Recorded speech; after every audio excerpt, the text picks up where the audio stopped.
All right, welcome back, everyone. This is the book club for DevOps for data science, and we are now on chapter 8. And this chapter is about the command line. I forgot to change the title of the slides here because this was based on the previous cohort that probably did not have the final draft of the book at the time. So it had a very different set of materials here, but I changed it to reflect the chapter. The name of the chapter now is the command line. So for today, we have two learning objectives. The first one is to set up and customize your machine's command line, depending on what operating system you are on. And the second one is accessing the server, a remote server, for example, that is running in cloud using something called a secure socket shell, where you can use your machine to do everything, but you are actually working on a server that is not on your machine. So let's start with the command line. So the first thing that was asked in the chapter was why should we be motivated to use command line at all? Why not just use graphical user interfaces? So from the IT and admin perspective, a lot of interaction that happens in the command line, and it sometimes is necessary because the remote servers that we are interacting with, they do not have a graphical user interface. That's the only thing running in the operating system. And sometimes, even if there are graphical user interfaces available, uh, there are many tasks that are much quicker and easier to do using command line. And sometimes, when there are errors happening using graphical user interfaces, it's easier to debug them using command line as well. So I can think of one example that also happens when you are working on command line or not working on command line when interacting with Git. So there is a GitHub desktop app. There's also a Git support on RStudio and Positron and other IDEs. But sometimes, for example, with RStudio, the first time you make your repository a Git repository, and then you want to push your stuff to GitHub, it does not work. The very first time, the push command is grayed out, and you have to close RStudio and then come back. So my workflow is generally to just use the command line in the terminal inside RStudio and then run the git push command there, and it works. Um, there's also this caution provided in the chapter that sometimes admins use some graphical user interface tool, and it's not a good idea to do that. It's always better to do IT admin tasks using command line. Now, there are different options of using the command line depending on what operating system you are on. So you could be on Windows or Mac OS or Linux. The chapter does not discuss Linux at all because it says that if you are already using Linux, you are probably well versed in using command line. For Mac OS users, the chapter talks about two main things here, the terminal and the shell. For macOS users, iTerm2 is recommended, but there's also a default terminal that people use. I included here that IDEs also provide terminals. For example, RStudio has its own terminal, Positron and VS Code have their own terminals. And for people who don't use Positron or VS Code, I can quickly show running this virtual machine here to show Positron here in running in Linux. So here you can see that there is a terminal tab and you can actually run multiple terminals. In this case, this is a bash terminal that is running uh, right here. And you can also add terminals for other types of terminals. And you can also run different languages in each instance of a terminal. Now, terminals are the main graphical user interface where you will type all your commands. So you can change its themes, how the layout works for the terminals in your IDE, and all of that stuff can be changed depending on what IDE you're using. The shell is what actually takes your commands that you are typing in the terminal, matches them with the language for which you are writing those commands, and then runs them. So it could be, for example, a bash terminal where you may be running git commands or just the terminal commands. You may be running a Python commands, so you may be running Python script. So you type Python and then the name of the script. Similarly, R script could be used. Um, you can also start IDEs using the command positron or positron dot or VS Code. For VS Code, you can use code dot in a given directory and it will launch an instance of those IDs in that directory. And similarly, you can run git commands as well. Now, both Mac OS and Linux have the bash and CSH shells, and while Windows comes with Command Shell and the PowerShell. Command Shell or CMD is older. PowerShell is what is used now mostly. And you can also install Git Bash from the Git website, and you run that on Windows, and it behaves similarly as the Bash in Linux and macOS. Oh, There's yeah, sorry, I have a question. Umair. How yeah. how does the command line look like in Positron in Windows? Like, On Windows, yes. so yeah, my main operating system is Windows, so I can probably show you that right here. It looks very similar to what we saw on Linux. So on Linux, this is what it looks like, and on Windows, this is what it looks like. So it's very similar. This is So it where has you'd see terminal. a bash terminal. Like, You can select your own terminal. Like if you have it on your system, you can just you can select it. Like I'm probably doing something I shouldn't, but on Windows I'm using a Git bash, so I have like for Git installation I'm using its bash shell. So but you can do all kinds of shells if you want. Yeah. oh, okay. A quick question Um, here, maybe very naive question. Two things. Basically, you're saying shell and shell and positron on Windows. I'm a Windows guy. I'm not have no idea about the other ones. Now, within the IDE that you see, they say slash bash, and they print something over there. Would that's the same thing as in within the IDE, like say for example R. If you're typing, you're providing some R related commands under the mhm. QMD file. There's something called bash. They do that. This is the same thing as doing it within the terminal. That's the first question. The second question is the CMD. Is it exactly whatever the terminal you see is the same as the terminal that we open the CMD file?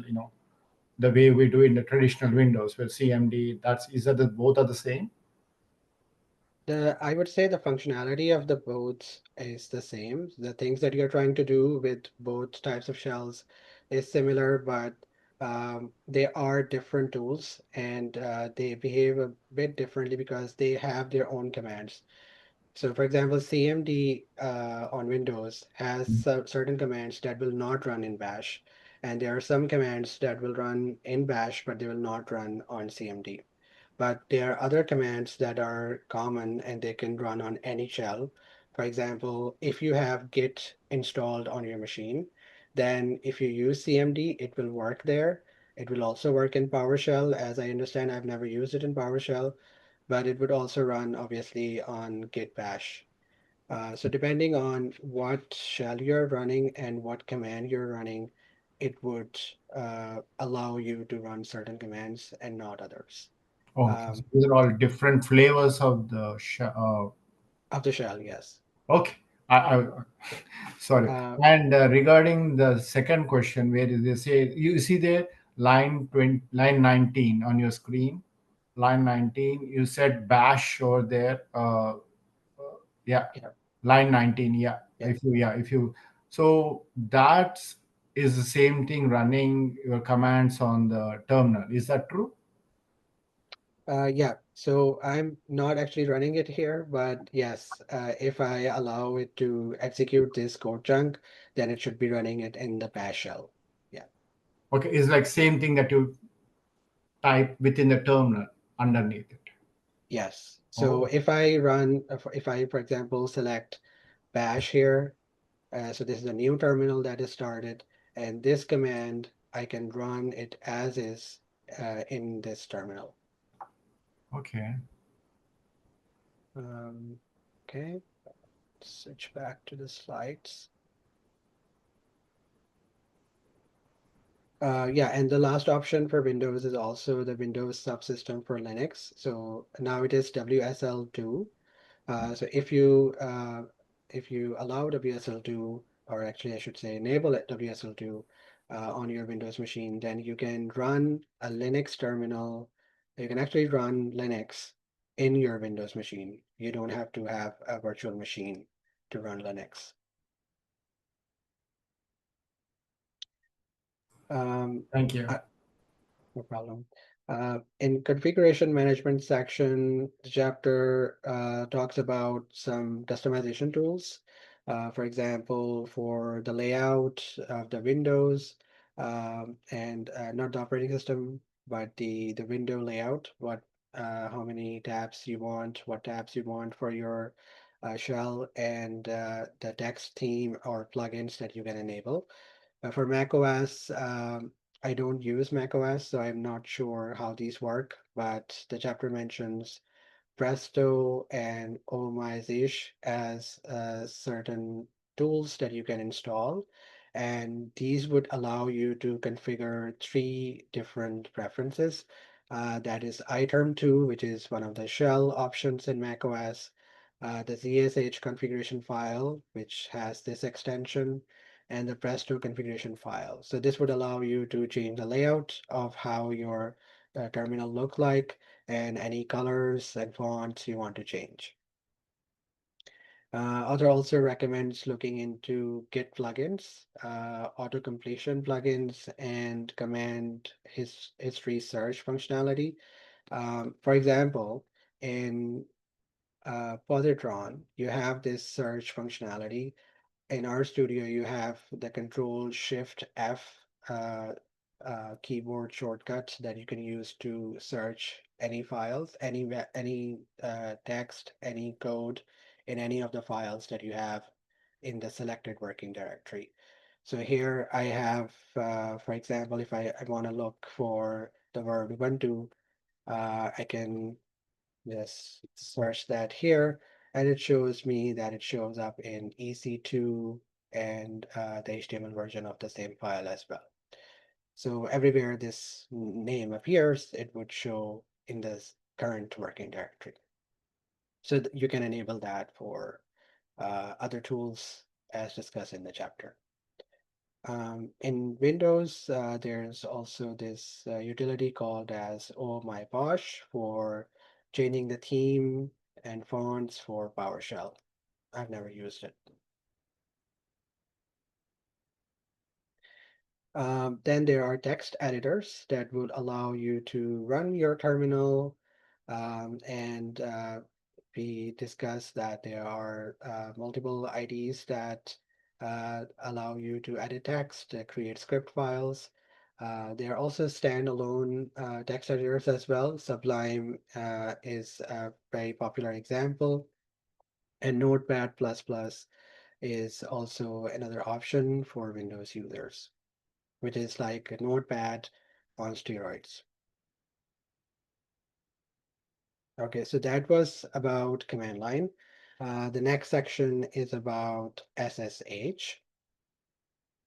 So SSH is an acronym for Secure Socket Shell. It allows you to remotely access a server from the command line on your machine. So from Lab 7, I created a EC2 instance on AWS, and this is what it looks like. this is the instance ID. I named it as this for lab 7. And if we click on the instance ID, it provides us with multiple addresses. And we can use one of these to connect with this server. This server is running Ubuntu operating system, and it has just the default things for Ubuntu. Nothing is customized here so far. But what we want to do in the lab for this chapter is to connect to it and run any commands we want. So this can be possible using SSH, which is a tool for making a secure connection to another computer. In this case, that is running on AWS over an unsecured network. SSH requires invoking the SSH command, and it's going to run on the command line interface from your computer. And you need to connect to that server using the username on that server and its own address. So as I mentioned, on the EC2 instance, it provides us with these addresses, and we can use one of the address to connect to this server. So for example, connecting to the server that is running on this domain, and the user available on that domain is named Alex, then we need to run this command, ssh alex@server.example.com, and this would connect us through our computer to that server. And we can run the commands on our computer, but it would actually run on that remote server. However, we cannot just connect that easily. We have to have some security here so that we are the only ones who are able to connect. Our machine is the only one that is able to connect. And for that, we need a key pair. And the key pair consists of a public key and a private key. Public key is going to be on the computer where we are connecting to, and private key is on our computer. And this is secret. We should never share it with anyone. And the chapter gives this analogy that public key should be considered as a lock, and the private key is actually the key. And if you look at the workflow of how keys work when we are connecting through SSH, we can see here that on your local machine, we have the private key.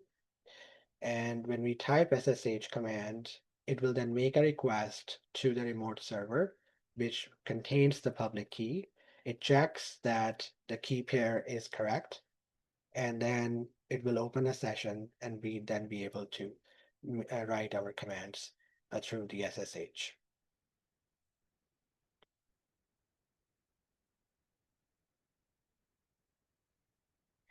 Now, public key and private key, essentially the key pair, are connected by a complex mathematical algorithm. But the chapter gives us this analogy that suppose we have the number 91, and we're looking at the prime factors of 91, which are 7 and 13. And so public key is 91, and private key contains these two numbers, 7 and 13. So this is a very simple example. Obviously, it will be very easy to figure out what is the prime factor for 91, but public key and private key pairs have a very complicated relationship with each other in terms of the algorithm that is used. And that is used so that it's not easy for anyone to connect to that remote server. Now, here are the 3 steps that we need to use SSH. The first thing is to create a key pair on the machine where we are SSHing from. And that would create the public key and the private key. The public key that is created will use the .pub suffix. Depending on what operating system you are on, there could be different ways, as well as what shell you're using, there could be different ways of creating these keys. In our case, since we are using AWS in the lab, the private key is created for us when we are creating the EC2 instance, and it is available to us as a .pem file. So if I go back to Positron here, in my files, I have this PEM file that was generated for me when I created that EC2 instance. EC2 instance is actually a server that is running on AWS servers. And this key is the private key that should be in my machine in the same directory where I am when I want to SSH. And the public key of this key pair is already in the server that was created for me, but it's not shared with me. But if you are generating it on your own, and the chapter mentions that later in some chapter, they will show us how to do that. It will create the public key with .pub, and we need to share that with that remote server. And the standard name of that key would be something like ID underscore, and then whatever encryption type is used. In step 2, after we have created the keys, we need to register the public key to the SSH into a server. And that means that in the remote server, within .ssh authorized keys, this is the file where we need to provide the public key. And we also need to ensure the permission on the authorized keys are correct. Since the remote server is going to be running Linux, we need to have proper permissions for that authorized keys file. The chapter does not show how to do this yet, but it says that in later chapters it show an example. In step 3, we are now going to use SSH, and as I showed, we are going to run SSH and then the username on that server and the host address. These are the 3 things we need for running this command. And you can also specify a particular key. In the example for lab 8, the name of the key is the name that I specified for the server. So it's do4ds lab 7, and this is the name that I need to specify. So if I go back here in my SSH command, I need to use the -i flag because I'm using a key where I have changed the name.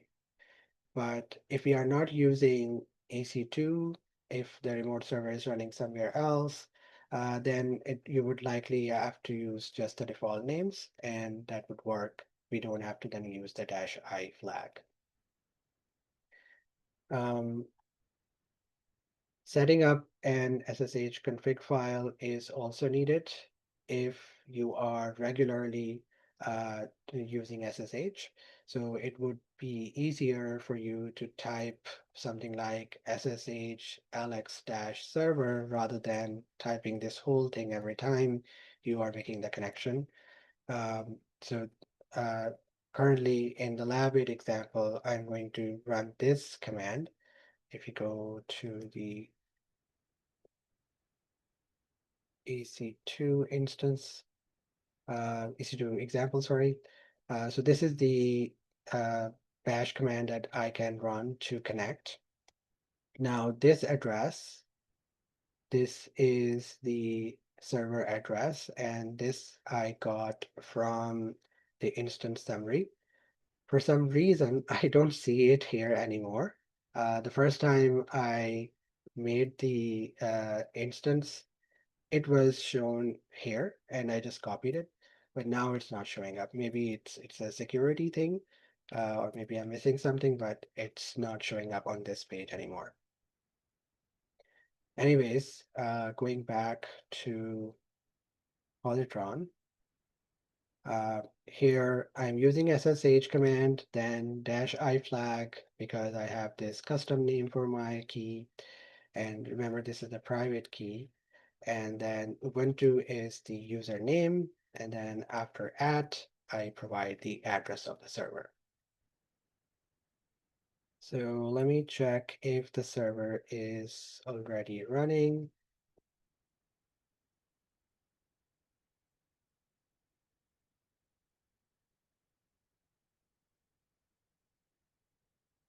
The server is stopped. Let's change it to start instance.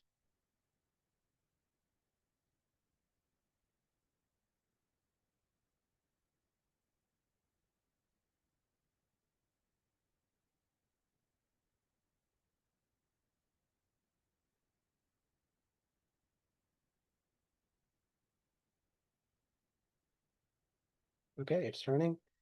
Let's now try to run this command. Just simply going to copy this.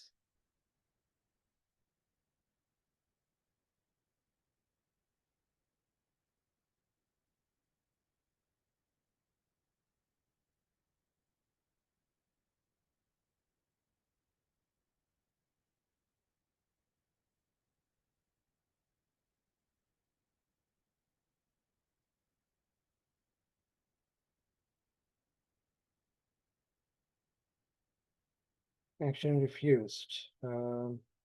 Okay, this did not happen the last time I ran it, but the last time I ran it, it showed me this error, and this was also discussed in the chapter. It says that because this protocol of securing the server is very strong, um, it would show this message the first time, and you need to change the permissions. At that time, I got the permission denied message, and so the chapter recommends running this command, which I did, and then I was able to connect. So let me try this again, although I don't think I need this, but let's see.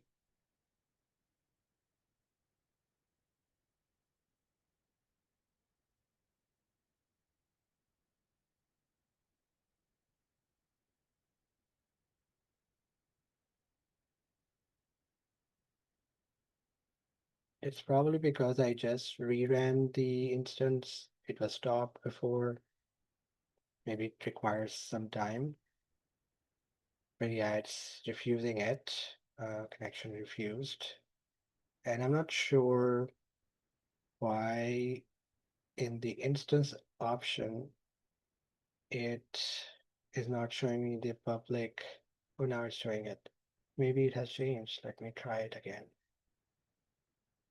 Okay.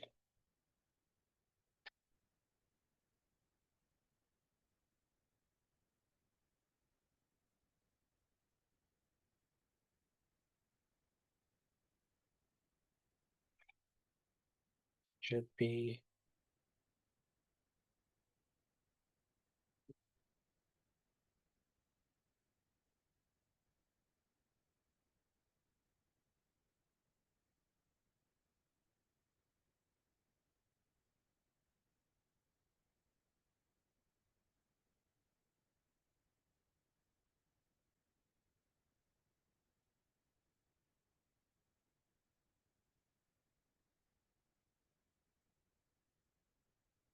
Okay, I'm now connected.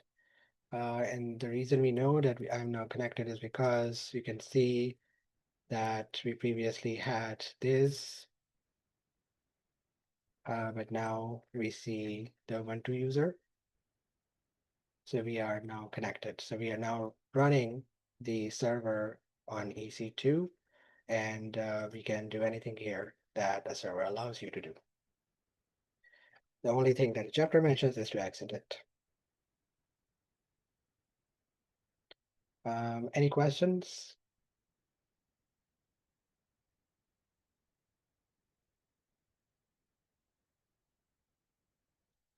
I think this is the last slide. Yeah. So the chapter mentions that to continue the connection, even if your system goes to sleep, and for the debugging purposes, it is better to use a command line utility called as demux. And it would allow you to put the sessions in the background if you need to, and make sessions durable even if your machine goes to sleep. So you can easily continue to connect with your server if you need that. And also for debugging, you can type -v command or the -v flag when you are typing the SSH command, and it would allow you to look at V stands for verbose, so it would show you any errors, any issues, and you can add, continue to add verbosity by adding -vv or -v again to provide a super verbose mode. So it would be easier to debug if you're trying to understand what is going wrong. Any questions about this? That was the last slide for today.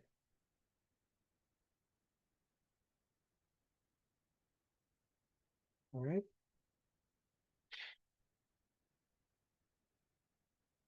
Oh, I'm sorry, I missed the chat. I didn't see it. Let me see if there are any questions here.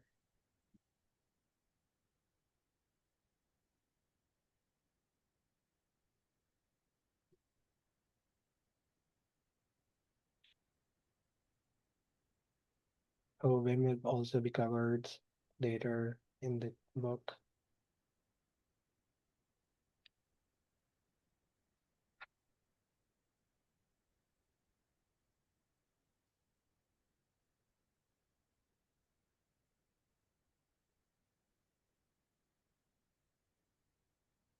Oh, this looks very useful. Yeah. Thank you, everyone who was writing comments. Sorry, I did not look at it before. Okay, Thank you. Thank you.